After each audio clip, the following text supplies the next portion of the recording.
Hi there, so lovely to see you again. Thank you very much. My name is Lisa from Decanted, and welcome to our latest podcast.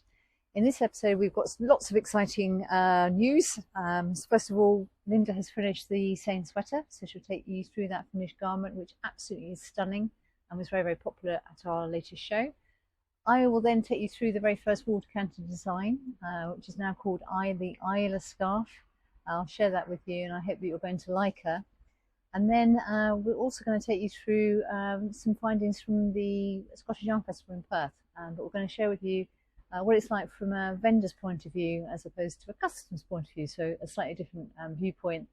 And then at the end of the video, we have a little surprise. So thank you all also who watched our first episode. We really appreciate it. We had quite a few likes, comments and subscriptions. So thank you very much for that. And as you watch this episode, please feel free to comment or subscribe, and we will respond to you, we promise. Okay, so now over to Linda, who will take you through the Seine sweater. So here I am in my finished Seine sweater. This is the Seine sweater by French designer Marie Régnier. And I have to say, I am in love with this sweater for all sorts of reasons. Let's start with the design. What first attracted me when I saw this sweater was the clever pairing of the traditional French stripes with the rather sophisticated cable yoke. I just thought that looked so elegant, and I just knew it would look beautiful knitted up in our vintage 23 4-ply, which is what I've done using the Midnight Lagoon and Natural Grey, you can see. And in knitting, it introduced me to some new techniques. I hope you can see this. And sorry about the microphone for the neck. This was the alternate cast on, and it gives such a lovely rounded neck, as if the stitches are folding over the inside of the neck. It's just lovely. And I'm not a great cable expert, but I quickly got into a rhythm with this pattern, and it knitted up beautifully and quite quickly. And then, of course, when it came to the stripes, I just put on my headphones and listened to audio books. Oh yes, and the other one, the cuffs were finished using the Italian bind off, and that gave a lovely unusual feminine finish. And now that it's all knitted, I absolutely love the fit. I don't like things too tight, and this is lovely for me. And I love the drapey sleeves, just love that. And the texture of the 4-ply is great, especially if you don't like very chunky sweaters. This is just it's warm, but it's light, and that's fantastic. And that's actually another reason why this is a very special sweater for me, because it's actually my first 4-ply sweater. Up until now, I've been a bit of a DK kind of girl when it came to knitting sweaters. I guess it's from having knitted sweaters for cold Scottish winters. But I thought I would accept the challenge of knitting this in 4-ply, and I'm glad I did, because I was amazed how quickly it knitted up, which was one of the things that used to put me off 4-ply, thinking it would take me forever, but it didn't. And it was such a joy to knit. And now that I'm wearing it, it just feels terrific. So I am very, very pleased. It had its first outing last weekend when we went to the Scottish Yarn Festival, and we had it on our stand there on a mannequin. And I'm really pleased to say that very many people came up to find out what this lovely pattern was, and it did very, very well. So that's my finished garment.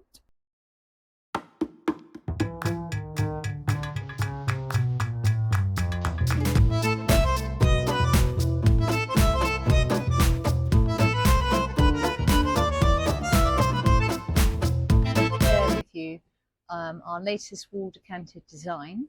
You may remember in our last video I talked about my work in progress, which was a scarf. It's now finished. She was in time for Perth, which is fantastic, at the Scottish Yarn Festival up in Scotland. and this is the actual pattern. She's called Isla, which I think is a really beautiful feminine name. And the reason why she's called Isla is that the name originates from Scotland, which obviously Linda is from Scotland. It also means, in Spanish, it means island, and also we live on Tags Island. So I thought it was just such an appropriate name for her. So there she is, beautiful. And then in terms of Isla, I'm going to try and put her on now. And I will take some stills later on because it's quite difficult for me to show Isla when I'm actually sitting down. But here we go. So here is Isla. As you can see, she's got a really beautiful design. She wraps fully around your neck like that, and then she sits just very, very comfortably like that. Can't see, but anyway, that's Isla. So I'm very proud of her. She has a real luxurious feel to her, and she's very soft around the skin, and really beautiful to wear. And I think she's quite a stunning contemporary design as well. So in terms of the colours, I did think a lot about the colour choice for Isla because she was quite a long knit, you can see here. So I chose two colours which I think complement each other really well. The very first is our Vintage 23 4-ply. This is the natural base. You can see there it's got a lovely light grey base, and the reason for that is we added just a hint of black Shetland, which also gives the dyed yarn a beautiful, lovely heathery undertone. So that's natural, which was the main colour. And then I used, for a bit of punch, I introduced claret, which you can see there, which is aptly named after wine. So in total, it was quite an economical knit because our yarn is, we get 225 metres per 50 grams. So in total, Isla used 5 skeins. I have to confess that the claret, I used practically the entire 100 grams on the scarf. So if you'd like to do a colour swatch, then I do recommend that you buy 1 additional skein of claret, so that makes 6 in total. Or alternatively, you could do your colour work swatch and then take it back to actually knit the scarf. So that's the colour combinations. And then in terms of the scarf itself, I did really think about it before I started it. The very bottom of the scarf, that's just simple knit and purl stitch, which is around 25 rows. Then I introduced these really cute, I think they're beautiful. They remind me of trees actually, but there's 2 repeats of that. And then we then go into the main pattern construct, which are these very simple diamond shape sets of colour work. So in total, the main section, that took, I counted them in 2, and that the scarf took 17 repeats of those, which is 34 in total.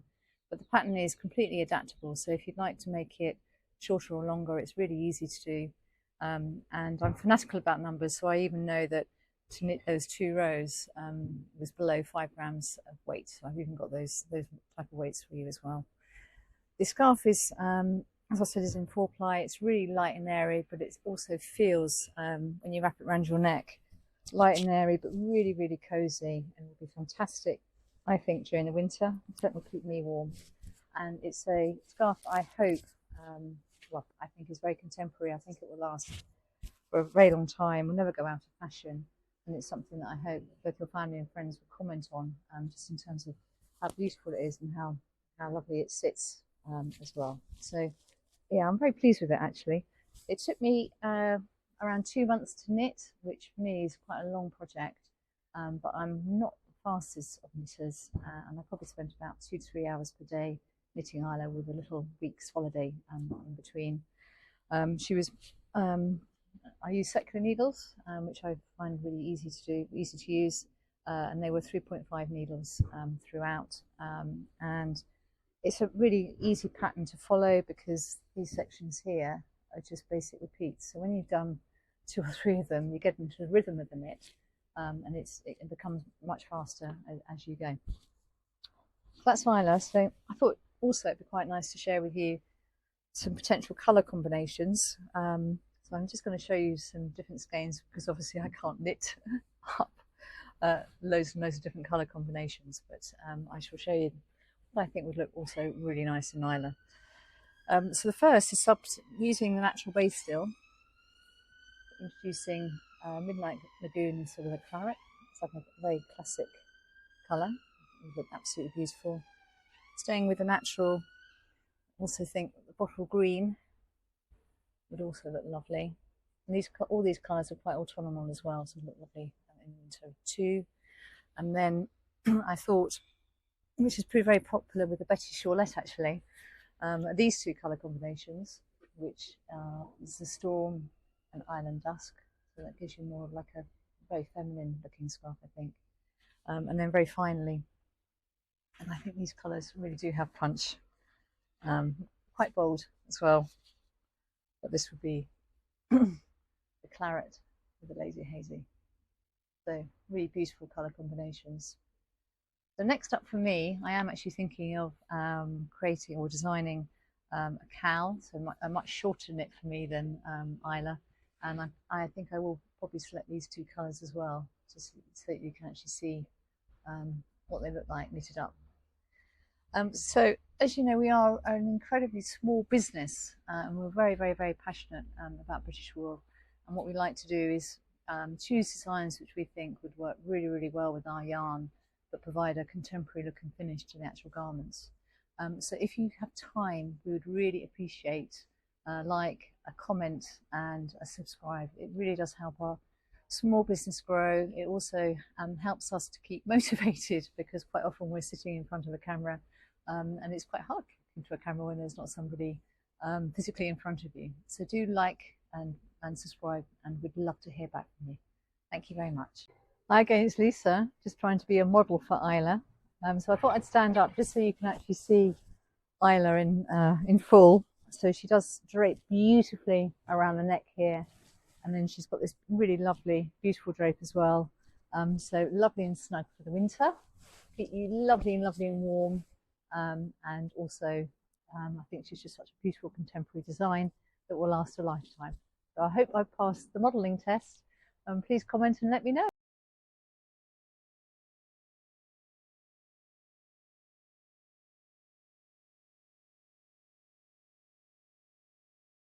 So, quick change, and we are on to my current whip. Now, before I continue, I have to tell you that we would not normally be knitting quite as fast and furious as we have been. It's just that over the summer, we have been working very hard to get our display garments ready for the upcoming shows. So that's why you're seeing quite so many finished garments and whips, but it will slow down. This is the Norma sweater by My Favorite Things Knitwear. The pattern called for a lighter yarn held together with mohair, but I wanted to use our DK. And so I knew that I wouldn't get quite such a light sweater as the pattern, but the pattern is knit in 5mm needles. So I tested our DK on that, and to make sure that it would give me a nice drapey DK feel, and it does. So I'm very happy with it. I like the high neck of this sweater. I like the loose feel of it, and I love the distinctive stripes. In terms of construction, it's a straightforward neck down. You complete the neck, and then shape the back of the neck with short rows and increase for raglan sleeves, and then separate the sleeves from the body, continue the body down, and then go back and complete the sleeves. And as you can see, I have got one sleeve to complete. Let me tell you about the stripes. I love these stripes, and I thought you might be interested in this. The pattern says that yarn B, color B, which for me is the bottle green, should be dominant, so that the striped borders are dominant. And just I thought I'd show you what happens if you do it with color C as the border. Then the stripe becomes the dominant color, and for me that would be too out there. So the pattern, that was very good advice in terms of color choices in the pattern. the reason that I'm knitting this sweater is because a couple of years ago I knitted a different sweater, but it was the same color combination and fairly similar stripes. And that is very popular. Whenever we have that on the stand, people go up and say, well, this is beautiful. The only issue was that that sweater was part of a pattern book. And so if people wanted to knit the sweater, they had to buy the book. And not everybody wants to buy the book. So it was a pity. But when I saw this, I thought, well, let's give it a go because it's a single pattern. And let's see if it has the same success. And I hope it does. I certainly like it and will be wearing it.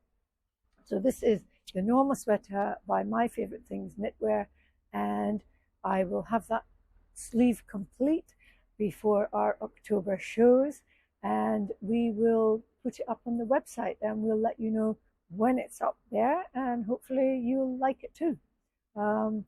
Thank you very much. Hi, it's Lisa again. I've just changed because the weather here in the UK is becoming very autumnal, and I'm finding I'm going in between a t-shirt and a sweatshirt. So I'm wearing my casual outfit, which is the outfit that I normally tend to wear when I'm going to yarn shows. So I'm just going to talk a little bit about the latest one that we attended. So we're just back from the Scottish Yarn Show in Perth. We have to say that it was a truly fantastic show for us. It was a long way for us to go, so it took us about 8 hours to drive up there, but we both felt that every mile was worth it. We also had tremendous support from a lovely lady called Eva. Eva organised the entire show from scratch, and she was responsible for organising the venue, the vendors that were actually at the show in terms of applications, and also the ticket sales. So overall, Eva did a fantastic job, and I found her hugely collaborative and very supportive to us because we were newbies at Perth for the first time. The second thing about shows, which I don't think people often realise, is the amount of preparation that goes into them. So quite typically, before we go to a yarn show, we spend weeks, literally weeks, preparing. And that is because every yarn show we attend is different in terms of layout. The actual display stand can be different, so sometimes they're 6 by 2 meters, sometimes they're 2 by 2 meters, but each one is different, which means we have to design the stand slightly differently. So for this particular yarn show, we had quite a big challenge. So for the first time, we were given what we thought was quite a slim width of table. So in the past, we've always displayed our crates on easels. The reason why we do that is mainly for impact, but also to condense the size of the actual stand. This time we were just given the width of an actual normal table, which meant that actually none of our easels would fit. So what Linda designed was a fantastic layout, which was we actually put the crates actually on the table as opposed to at the side of the stand. And we actually found that really drew people in a lot more than previously, so fantastic learning for us. And it also enabled us to actually engage a little bit more with customers because they were coming in a little bit closer to us than they have in the past. So overall, it was a fantastic, well-organised show. We found in Scotland, the Scottish customers, the new customers that we met were really amazing, really interested in the yarn, the fibre. They were interested to know the processing that went into it, where the wool was actually spun as well, and where it was dyed. So they were really looking for authenticity in terms of the actual product to make sure that it fits with their personal values. The show itself was great as well. It was across 2 days, and the showtime was condensed between 10 and 4, which from a vendor point of view, we absolutely loved. So it meant that we were just on the stand selling for around 6 hours. Some shows you can be on your feet and standing there for 8.5 hours, and it makes the day extremely long. So the key learnings for us coming out of the show really were the need to be adaptable, for sure, which we'll continue to do. The importance of authenticity in terms of the products that we actually produce, and the type of garments which were really, really popular, and without a question, without, there were two items that sold really, really well. The other new trend that we are noticing more and more at yarn shows is there's more podcasters around than there have been in the past. And these podcasters are truly professional. They come around with really professional cameras. They take fantastic photography and videos, much better than we could ever do, and are really interested in the vendor stories. And we were lucky enough to meet again Andrew. So Andrew is our Bannock knitter based up in Scotland. We met him a few years ago at our very first Knit and Stitch show, and he was kind enough to visit our stand 2 or 3 times and took some amazing imagery. So if you're not familiar with Andrew's podcast, I'm going to drop a link in the notes below, because it really is worth a watch. And we were absolutely thrilled with the review that Andrew gave us. He seemed to understand our brand essence in a nutshell, which was amazing. The first time we've heard it cited back to us.